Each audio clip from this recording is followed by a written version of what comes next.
have an old photo you never thought would see the light of day. Turns out so did Bernie Sanders.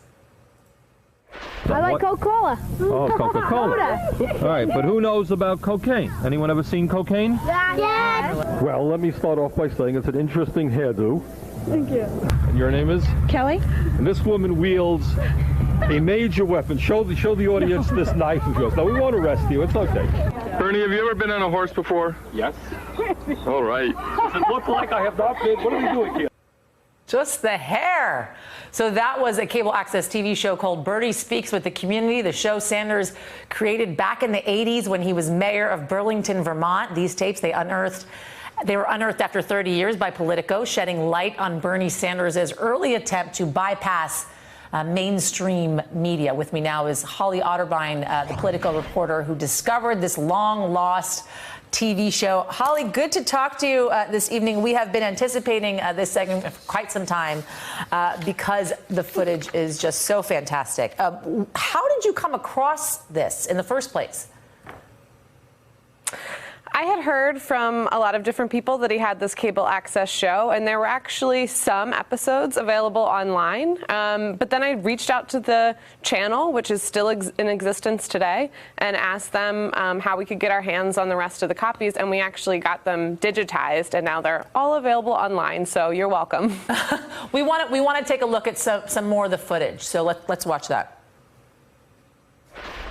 It is a dark and dismal Saturday, and our hope had been to go out on the streets and just chat with people and talk about some of our hopes for the future. Okay, why don't we just start talking and we'll see what's going on. I want to touch upon an issue that's dear to my heart, and that is the issue of affordable health care. Now, let me play roving reporter here. Hello. Hi. Do you want to be on Not Candid camera? Hi, Hi. Dan Rather. This is 60 Minutes. We're here in Burlington, Vermont. It's funny, too. I mean, you have seen probably most of these tapes, mostly all of the footage, of course.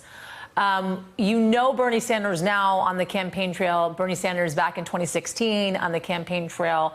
What are some of your biggest takeaways from that time period? One of the things that I noticed is that he is so relentless about his message now. He's really distilled it into exactly what he wants to say. And so you don't get a real sense of what his personality is like. You know, on the stump, he rarely smiles, for instance. But in these episodes, like, his personality just leaks out. And so, for instance, he has a sense of humor, which you saw in some of those clips, which really doesn't come out on the campaign trail, doesn't come out nowadays. He also talks at length about things like foreign policy, which in 2016, of course, you remember he was criticized as being a sort of lightweight on international affairs. But here he was in the 1980s, like, obsessed with foreign policy to a degree that almost seemed odd for a mayor.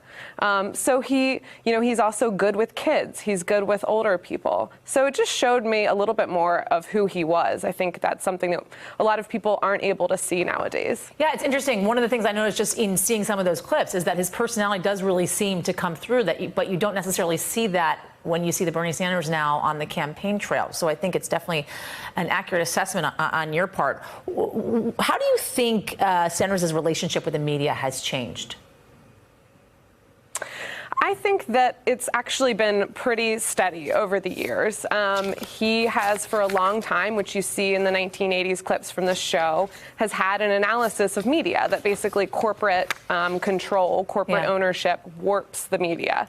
And so he still has that today. And when I talked to Vermont reporters, including some who knew him back then, they said that, he is sometimes standoffish with them. Sometimes he hasn't spoken to them or hasn't done interviews with them after they've done critical stories. And we see that, nowadays in the national media, too. It's certainly an interesting reveal, to say the least. Thank you for bringing those to us. Holly Otterbein, thank you so much. Hey, I'm Ari Melber from MSNBC. You can see more of our videos right here, or better yet, subscribe to our YouTube channel below.